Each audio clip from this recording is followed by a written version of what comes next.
Okay. Good. We can probably do a very, very quick intro, around, because it's right now, it's like 7 people.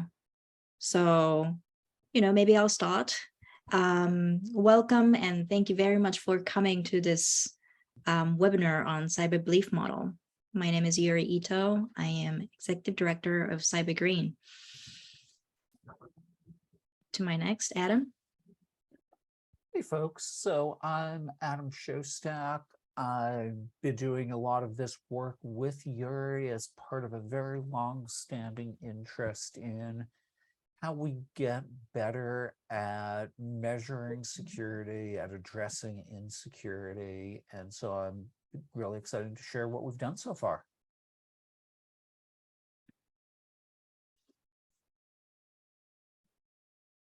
Anybody wants to introduce yourself, please do.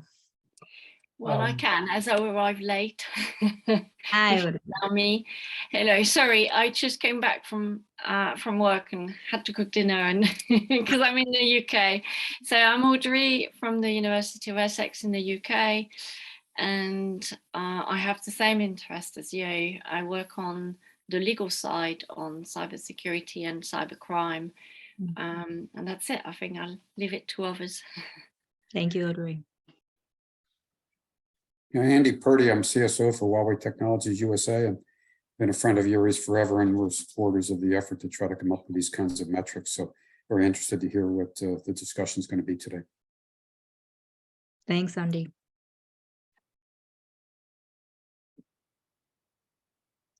Chris? Okay, my name's Chris Britton. I work for the MITRE Corporation in Washington, D.C. and MITRE Bedford. And my interest in this, I've been in cybersecurity for quite some time. Former federal employee, National Security Agency, software assurance types of work. But I have a number of sponsors now, and this is not just my sponsors, but in the federal space in general. Cybersecurity, as you know, is a major issue. And the next step that many of our sponsors are thinking about are how to measure enterprise risk, right? And how do you know that you're getting better, right? Besides getting broken into, or the lack of getting broken into, right? And so I think that this type of work, and there's a number of products out there that are working this space. And I think it's a very interesting space. And it's relatively immature right now. There's a lot going on. And I think one thing the federal government's interested in is how do we unify it? And how do we take advantage of the work's going on there and move it to the next level, or help move it to the next level? And especially, obviously, for that sponsor, critical infrastructure and government systems. That's what they're most interested in, right? So anyway, that's kind of the perspective I'm bringing today. I'm just learning kind of what the latest news is. So much appreciated for the invite. Thank you.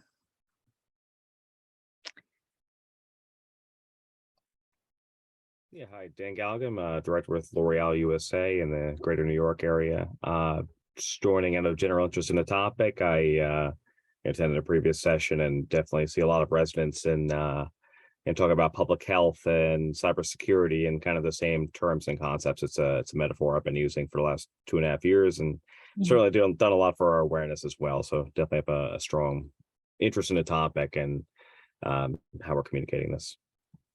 Fabulous.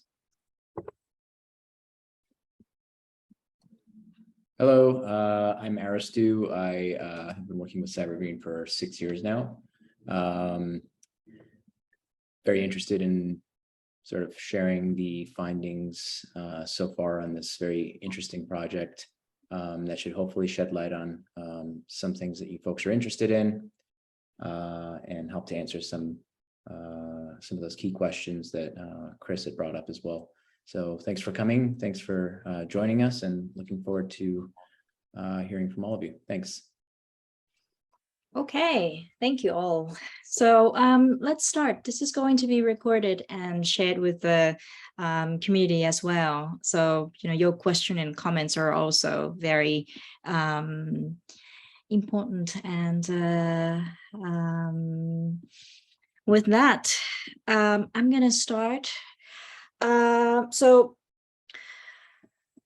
Cyber Belief Model webinar, welcome. My name is Yurie Ito. Again, I am with CyberGreen. CyberGreen and our partner scientists are attempting to apply public health mindset and approach to cybersecurity. In this webinar, I am going to spend the first 10 minutes to talk about our cyber public health framework. And then our partner lead scientist, Adam Shostack, will be talking about cyber belief model on the remaining time. And again, you are very welcome to use chat box to type your comments and raise hands to give questions.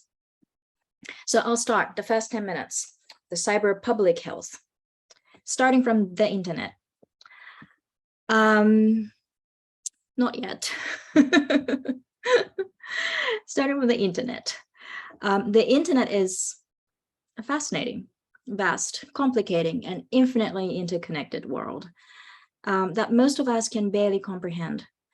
Even the simplest actions like, checking the weather or ordering a takeout requires a complex chain of silent and invisible interactions between various operators and systems. And then those are a part of a greater cyber ecosystem. Next slide. We're spending billions of dollars for global cybersecurity to protect our cyber ecosystem. Next slide. But surprisingly, as some of you mentioned, we currently don't collect consistent high quality data on cyber ecosystems health. In other words, we don't have a shared metrics and data on massive scale of cyber incidents, breaches, a myriad of other risk factors within the internet. And because of this, we cannot evaluate the effectiveness of cybersecurity measures, predict future outcomes, untangle the wider set of reasons behind the risks, and when attacks occur and what impacts these attacks have. We can say we have a woefully incomplete and narrow understanding of how interdependent the risks are. Next slide.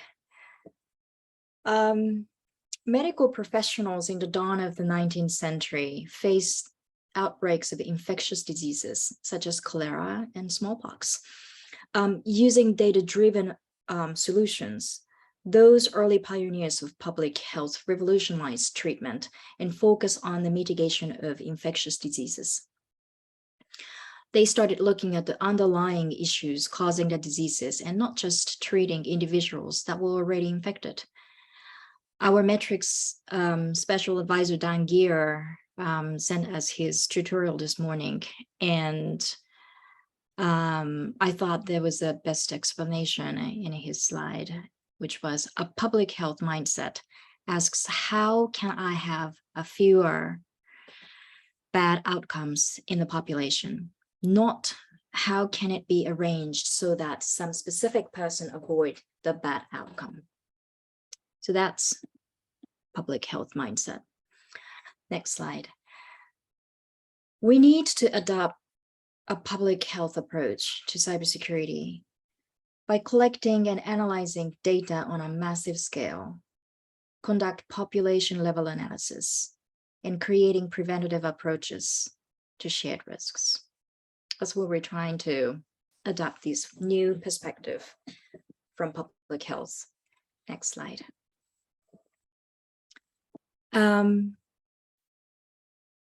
I hear these days people talks about cybersecurity is rather an art than science, but we really need to make cybersecurity a science. We cannot demand random mitigation with the random orders, expecting everything is going to be protected. Just like back in the dark time at medicine, we do not need snake oil and superstition. We need a data-driven scientific approach at every layers of ecosystem to raise society level of resiliency. Next. So that is our mission.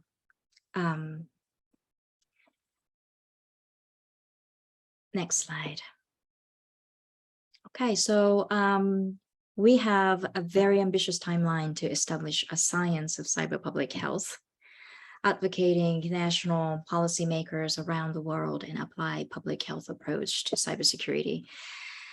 Develop a cyber census type of office, so it's systematically collect cyber population data and ecosystem health data, making them available for scientists and researchers.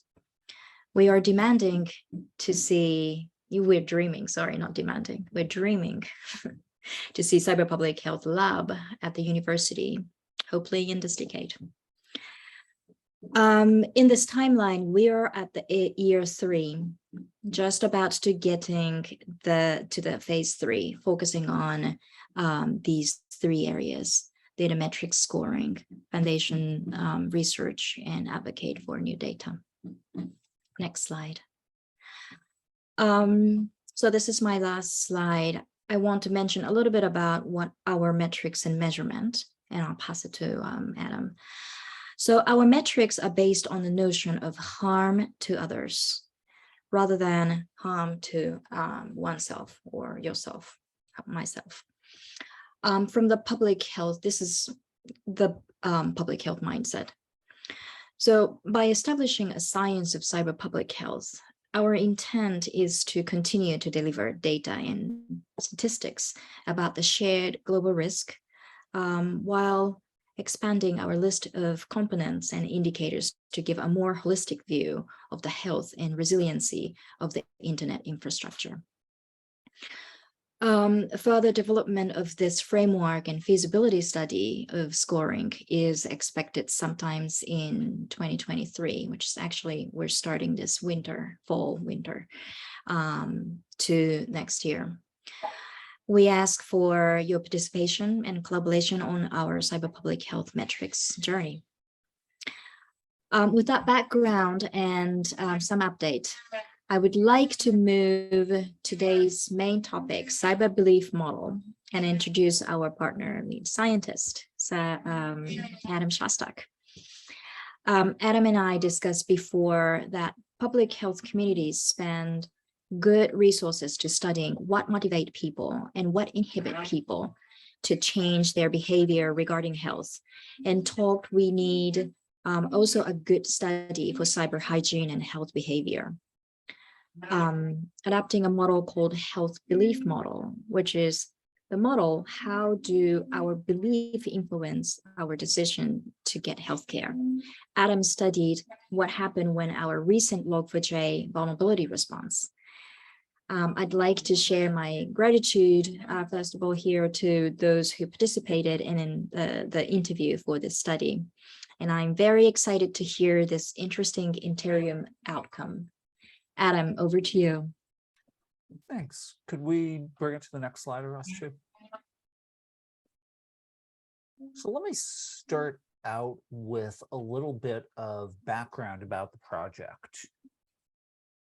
Working with CyberGreen, one of the projects that we've been working on is an internet infrastructure health metrics framework.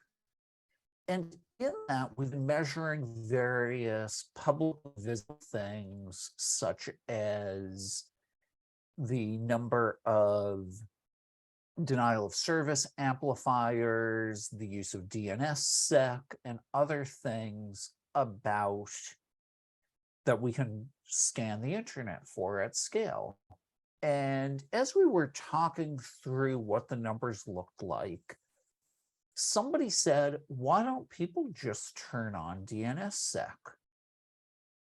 It would be good. And the answer is that DNSSEC involves taking some risk. If you break your DNSSEC implementation, your internet presence goes away until you fix it.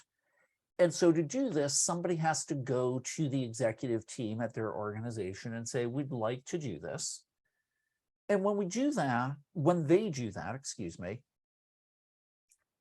the question is, what benefit do we get? Do we avoid having to report a security breach? Do we comply with some regulation? And the answer is, well, we help all of our customers stay more secure.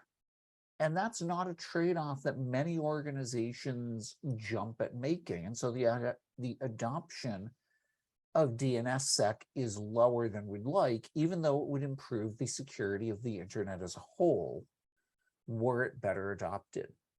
The other project that we did that led into this was the creation of a technical report where we reviewed a popular public health textbook. It said, what lessons does this have on what lessons does real public health have for cyber public health? And we used a textbook as a way to focus across the breadth of what people in public health need to know. And one of the things that jumped out at me in that project was this health belief model. Next slide. And so first, I will show you the health belief model in just a second. The small version of it up there in the corner of your screen is not intended as an eye chart or a test of who here needs glasses. But the core of the health belief model is that beliefs influence actions, which is both obvious and profound. It's a well-established truth in public health that people's beliefs actually influence their health outcomes, because their belief that, for example, they're susceptible to some disease or that some disease is serious helps drive them to preventative action, and in doing so changes what happens. And the health belief models, if you will, are really a set of models that came about in the 60s and 70s, involving what drives people to action, how demographics impact on health, how their perception of threat influences things. And each of these has a lot of depth and a lot of research behind it. And so in this project, we said, can we adapt this to cybersecurity? And if so, does it teach us something useful? And spoiler alert, I think the answers to both are yes. Next slide.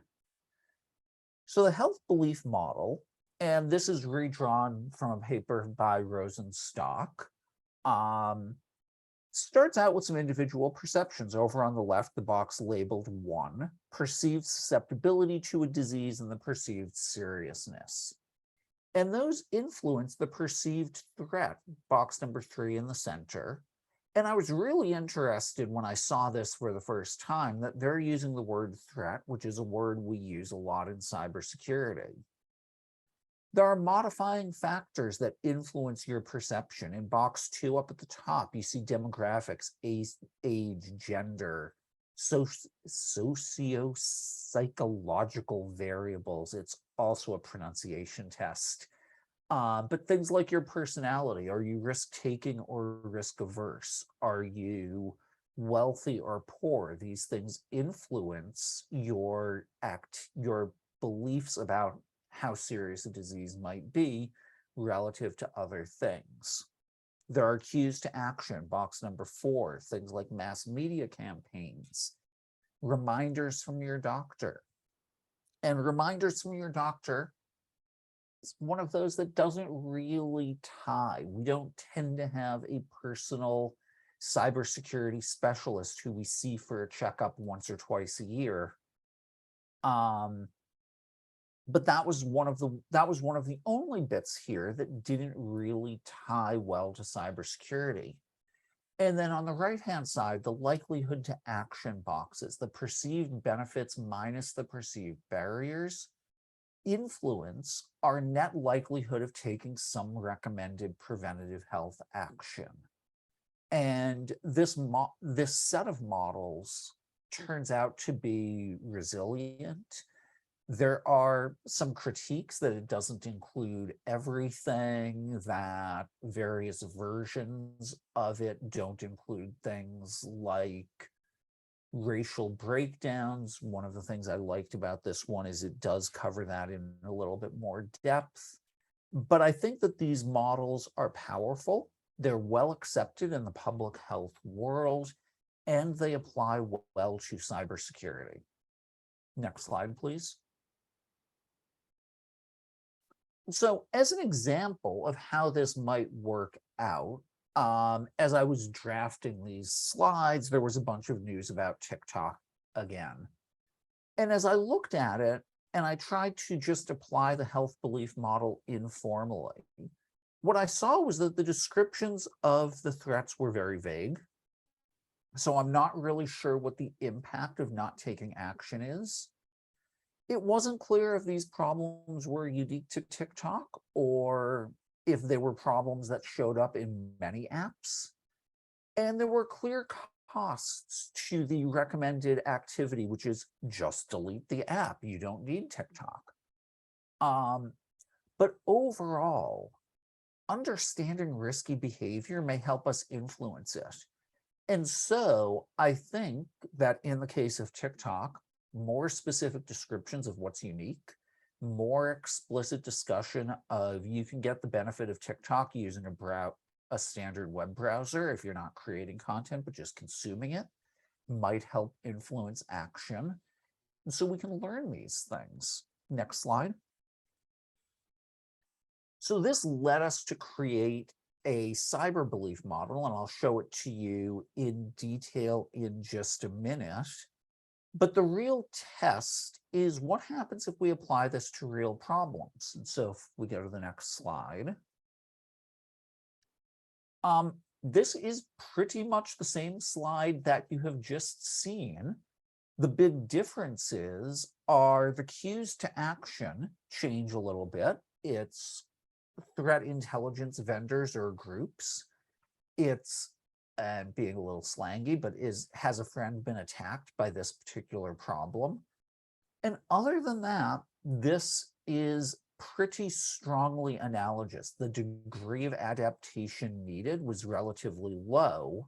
We'll talk about that in a minute, but if we can go to the next slide, I want to move to the project and our preliminary results. So next slide. What we did, to give you an overview, is we interviewed seven CISO types in August. We interviewed them for 45 to 60 minutes. We've done some analysis of those interviews. We've got some preliminary results to share, including the creation of a model, a refined coding system, and initial confirmation. And I'll talk about what that confirmation means. And to be really specific, what this teaches us is that the cues to action seem very saturated. There's a lot of systems out there that are focused on those cues in the information sharing world, both public and private. But things like barriers to action and our ability to assess susceptibility clearly came up as problems that recurred across the interview space. And so what we want to start doing today in the future space in this timeline is some sharing and listening. We want to hear what you think. We want to hear where we should go. And we're going to be publishing a tech report. If you want more details, you can sign up at cybergreen.net to get information. So next slide. So what we've done so far is we created a preliminary model, and the one you saw actually got refined as we interviewed. The importance, for example, of threat intelligence groups was not visible when I started this project, or it didn't leap out the way it did in the interviewing process. And so the interviewing process, we talked to 7 security managers or executives. Some of them worked at technology companies. Some of them worked at a variety of technology users. we really tried to align with modern scientific practice for these interviews. Now, CyberGreen doesn't have an institutional review board, but we sent people a thing, a one-pager explaining what the research was beforehand. We explained the research. We told them that if they were uncomfortable, they could skip a question or leave the interview. And all of this is designed to make sure that we're doing things in accordance with the way people do scientific interviews these days. We did them as semi-structured interviews. We had 14 core questions that we asked. We recorded the calls, we transcribed them, and the interview structure changed a little bit as we went as well. And this all ties to the idea that this is exploratory research that we think is really having a positive return. And we're really looking forward to watching other people and seeing what other people do with it. So next slide. I'm going to take up your question there at the end, Andy. So some first impressions, we're getting some interesting results. We asked a question, is there anything else? We showed people the belief model towards the end. We invited them to challenge it. We didn't get really strong challenges. We got a number of people who mentioned some of the analogies like cyber hygiene and viruses, but nobody said to us, even when challenged to, nobody said this model doesn't tell me anything. So next slide. So some of the results. The first result that we saw is that there are an awful lot of cues to action. And if you remember, cues to action were the bottom middle box in the health belief model and the cyber belief model. And so those cues included Twitter. Almost everyone mentioned Twitter as a place they learned about Log4Shell. They included threat intelligence feeds and groups. They included government agencies. And we also heard a lot about challenges with these cues. A lot of people said it's hard to distinguish one tweet from another. Is it talking about the same issue? People say things like there's a new Log4j issue.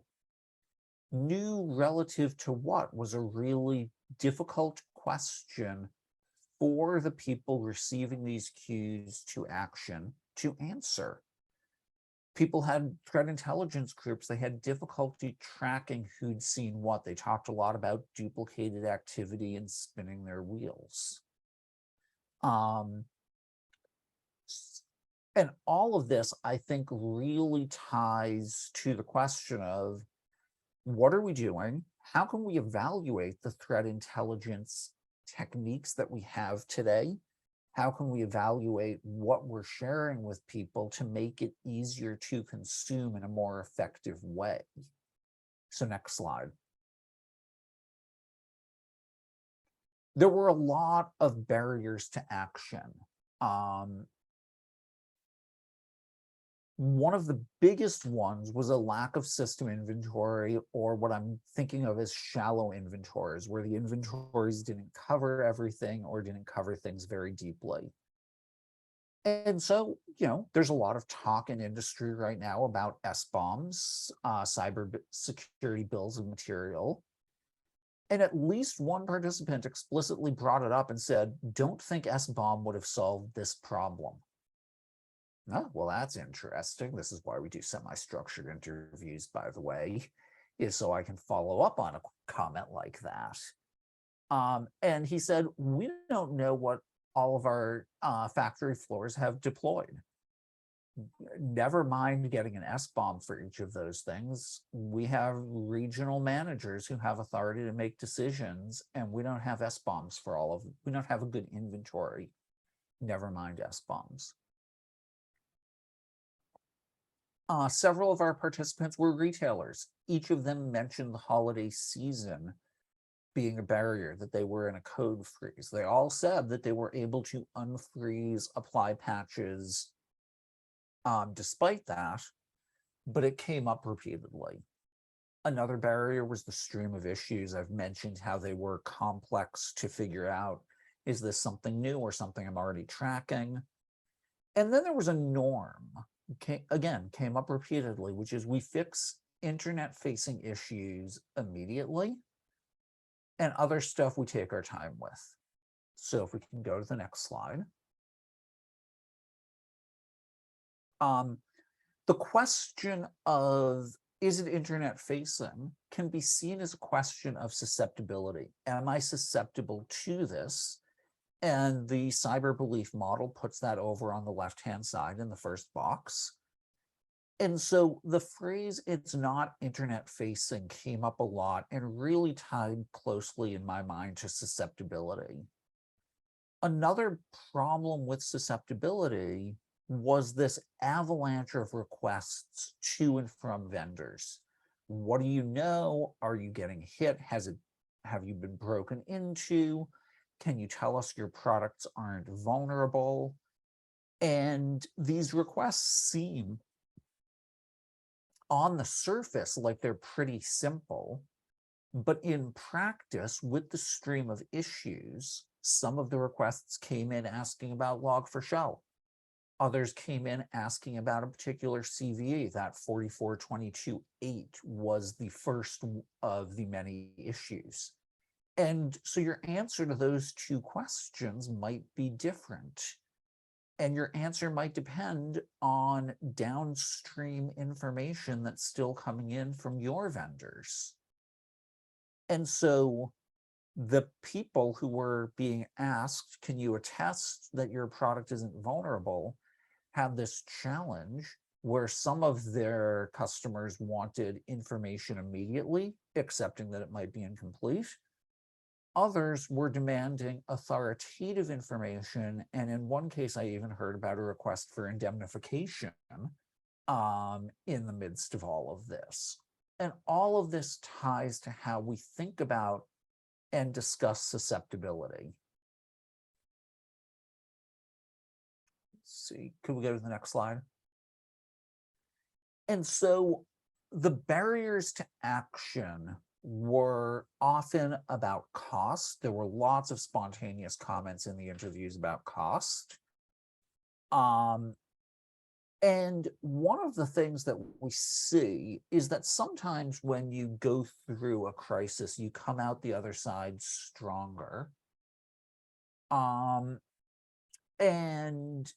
other times you come out exhausted. And it really seemed that everyone felt that log4shell was exhausting their resilience. One of the questions I asked was, are you more or less confident that after this, you're going to be able to deal with similar issues?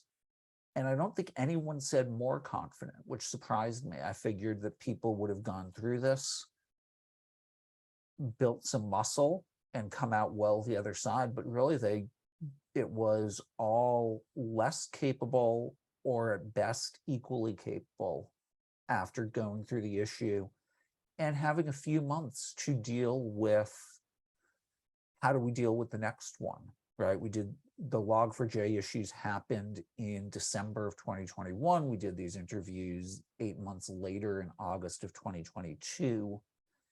I was surprised by the resilience answers. Next slide, please. So where are we going? Next slide. That's not where we're going. I'm just saying next slide. So what we're doing today is we're sharing this. We're asking people what you think. We're really looking for thoughtful feedback. If you want to give that here today, if you want to post about this on LinkedIn, that would be awesome. And if you want to send an email to contact@cybergreen.net, that would be great too. And if we go to the next slide. So this is a research tool, and we think that the cyber belief model can act as a rubric for stalled initiatives. if you're working on a project and it isn't going anywhere, maybe using the cyber belief model to take a look at what you're doing and find the things that are either driving or inhibiting action, that are influencing the probability of preventative action. We think the cyber belief model can help. Towards that end, we're happy to share the coding list. Coding is the technical term for, we took an interview and we analyzed it like this. We're happy to share this deck with you. And I want to go back to the question that Andy brought up in chat of, how do we share these insights, or how do we use these insights? And the first way we use these insights is we can take a look at the things we're measuring in the Internet Infrastructure Health Metrics Framework and in other measurement projects, both that CyberGreen is doing or that someone else is doing, and say, for those issues where, or for those defenses, for those controls where uptake is low, does the cyber belief model show us why that uptake is low? We can use it to say, in organizations, you know, we've got some folks here who are looking at things for US government sponsors. Maybe the cyber belief model informs us as to why uptake of controls within the US government enterprise systems is low.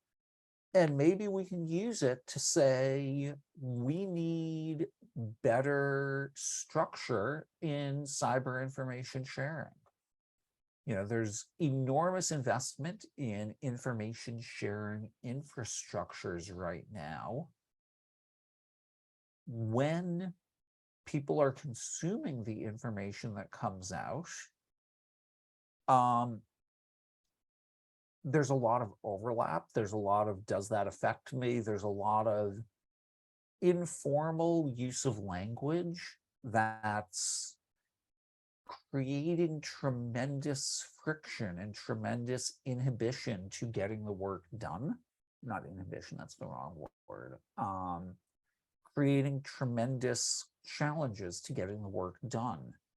And so I think that these insights allow us to say, when people aren't doing the things that we want them to do, there's reasons for that. And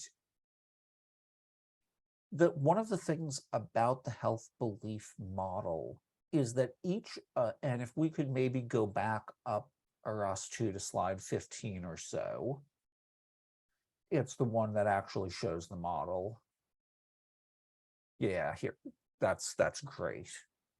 One of the useful things about this model is that each of these lines has been studied fairly intensively about what works for really getting people to take action. And so, as an example, and I'm going to use a public health example rather than a cyber health example. If you listen to public health officials talking about the pandemics that we are currently experiencing, they are the least judgmental people you will ever hear. They'll say, this hasn't worked. People aren't doing this even though we would like them to. And the reason they are not judgmental is, it turns out, if you say, what the heck, people, why haven't you gotten a monkeypox vaccine yet? People get their backs up and they are less likely to take action in the future. And so the public health officials have studied what works in a mass media campaign. Maybe there are things we can learn, especially as we enter Security Awareness Month in a few days, about what makes for a good campaign. Is it advice from others, right? Is it hearing it from a friend is important? in which case the mass media campaigns will contain advice like, tell your friends to get a password manager. So each of these, having been studied, gives us an opportunity to understand the inhibitors to action, and more, to draw on a rich literature of analyses that tells us this activity can overcome this barrier and increase the net likelihood that people will do what we want them to do. With that, if we can go forward to the please explore slide, Arastu.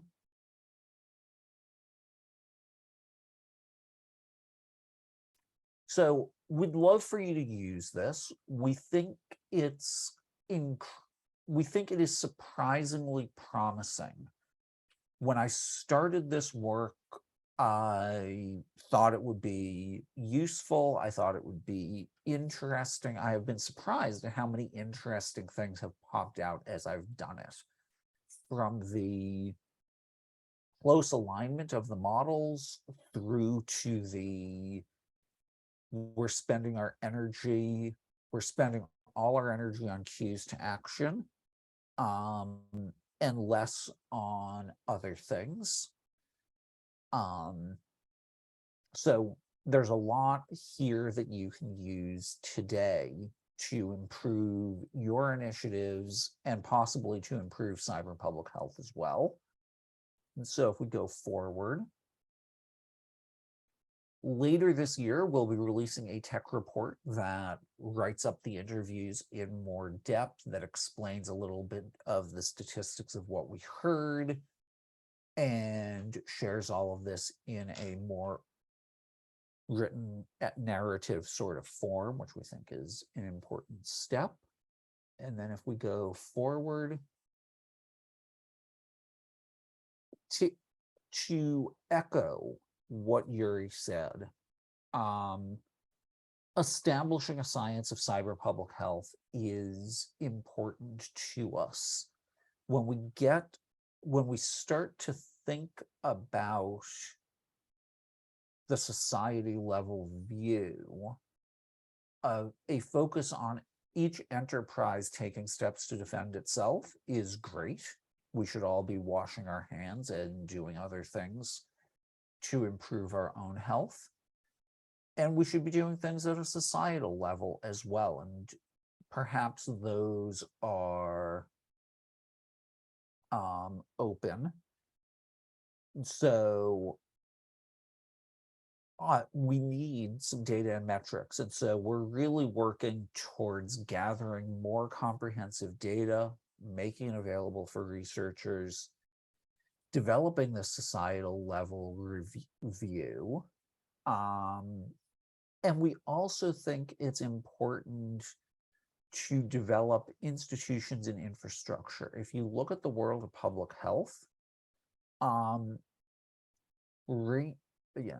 here in Seattle. There is a Seattle Department of Public Health. There's a King County Department. There's a Washington State Department. There's the CDCs. There's the NIH. There's the World Health Organization.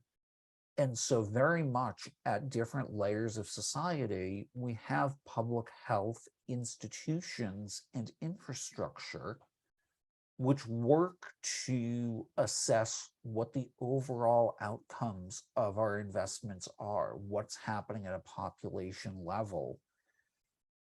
There's academic institutions. Each of these complements and builds a synergy on one another. And I see Andy's question here about after the report is released, we will gather up the comments that come in. Absolutely, yes. And so with that, we can go to the last slide. I just want to say thank you for your attention. I want to say thank you to Andy for questions, and open it up to Andy and everyone else for more questions. Yeah, this is Chris Britton. Would you mind going back to the initial slide that shows, kind of the comparison, if you will, between your public health, analogy to, that one, that's fine. One question I have is, because this has to do with behaviors, right? And what motivates behaviors and how to get to motivate those behaviors to get to a point that is we consider good, right? For some definition of good. And in the public health space, I mean, it is heavily based upon a lot of metrics and understanding of the components of the body. For example, cholesterol level, your blood level, it's well understood what's good and what's bad, right? And those are measurable. And the idea with the CyberBelief model is how can we use that data, I think, how can we use that data to motivate and to inform, right, behaviors, right? So it seems to me, a question I have, and I know that we're struggling with, is, and I think this gets to Andy's question, and Andy, I won't speak for you, but maybe you can, let me know, is have you given any thought to, there's all this in the understanding the human body, there's all this research about the components, the pieces, what's good, what are good measurements, and that correlation with, bad measurements with bad outcomes, right? Have you given any thought to how to fill that gap? Because that seems to be a necessary component for this model to be applied, to be successful, right? Yeah. So sorry, I didn't mean to cut you off there. No, that's my question, right? Because I think I understand the overall belief model concept, and we're trying to, influence a very broad community, and that's just like the cyber community, right? It's very broad, right? But I think one thing that that public health model has that I'm not sure, and I could be wrong, that I'm not sure we have in the cyberspace is that fundamental understanding, the science of what's good and what's bad, and the metrics to determine that. Yeah. So it's a great question. And let me broaden the aperture just a little bit to the framing of public health rather than the belief model. So in public health, there have been a number of what are now seen as classic prospective studies of health. So the Framingham study and the British Doctors study are two that stand out historically, both started in the 1950s. And each of them said, we're going to follow a collection of people for some time and see what we measure and then what goes wrong.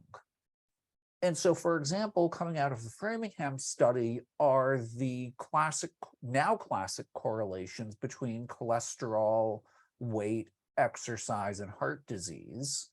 And Chris, I think you mentioned that you work for the MITRE Corporation. Correct, yes. So when you go up to Burlington, you probably drive through Framingham, Mass, where that study was done. Right.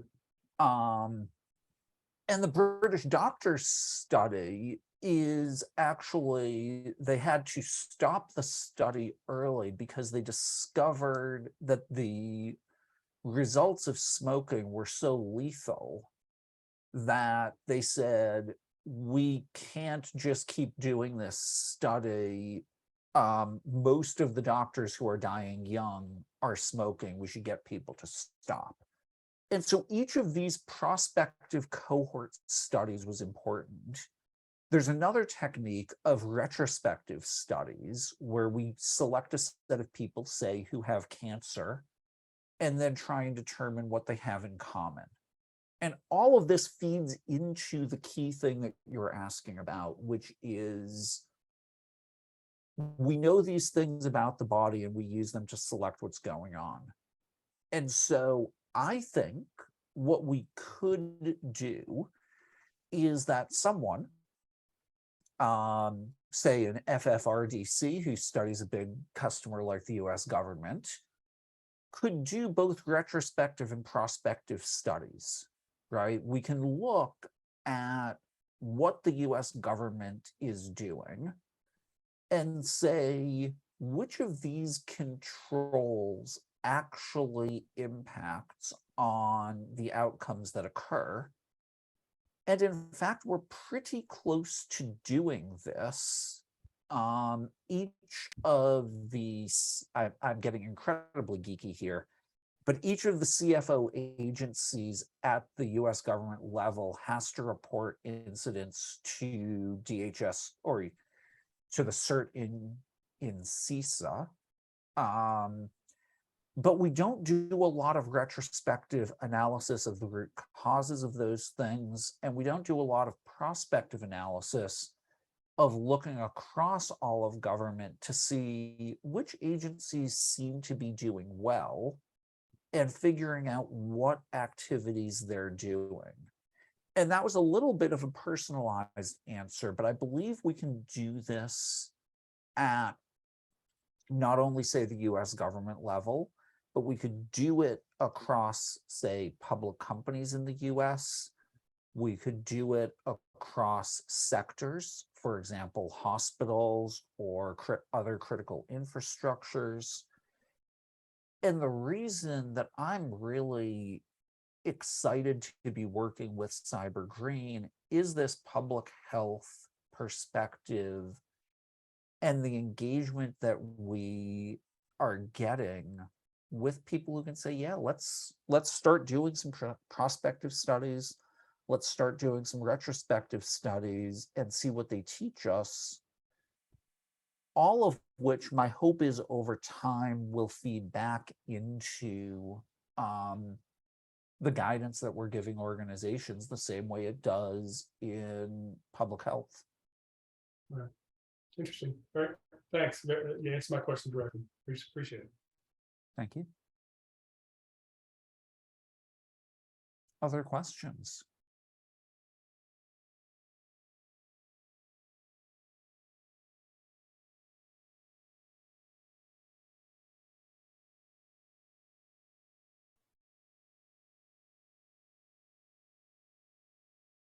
Audrey. Audrey, yes. Sorry, I'm not sure it's a question as such. I'm sure I'll have questions later on, so I'll probably write to Yurie and then everybody can.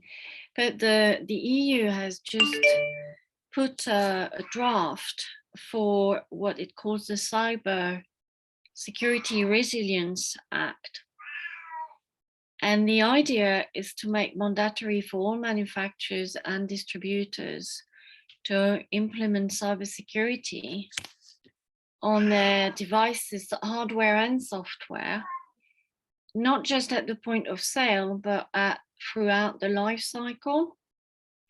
And I was wondering, listening to you, and this notion of retrospective studies, but also following them over a long time, I was wondering if the model could be used to observe what may happen. I mean, this is just a draft, so it may take another 2 years before it becomes legislation. But it's 15th of September that they published the draft, and I was thinking, oh my gosh, how are they going to measure all this? How do they know that it's happening and it's working? And listening to you, I just thought, well, is there a possibility to apply the measure to maybe something more restricted so that it's easier to start with? And I don't know, is it that we need to choose organizations that can be like, I don't know, universities or certain type of companies that are not necessarily at high risk, but behaviors like passwords management and all this it may be easier to monitor what is going on a regular basis. Because if we don't have metrics, and I think it's a battle we have been having for a long time, and it's massive undertaking. I'm thinking, can we start somewhere that we could have those long time studies, but at the same time, not too long. You know, in an environment that is not completely closed, but it's easier to see behaviors. Sorry, my cat is moaning in the background. First, your cat sounds lovely from here. And more seriously, I think yes, absolutely. And we should be thinking about how we get this data, because these regulations are not without cost. And figuring out perhaps, and I'm not an expert in EU policy, but I understand that there's national implementation legislation that follows EU-wide policy. Maybe different language in different national laws will lead to different results, which we could observe if we think through what our observational techniques might be. Maybe there is, maybe there's a way to leverage universities and fund some research. Here in the US, there's an organization called Geek Squad that does a lot of go fix people's devices for them. Maybe we could get them to report a little bit on the health of those devices if we made it inexpensive and not privacy invading to do a quick assessment of a device when it comes in.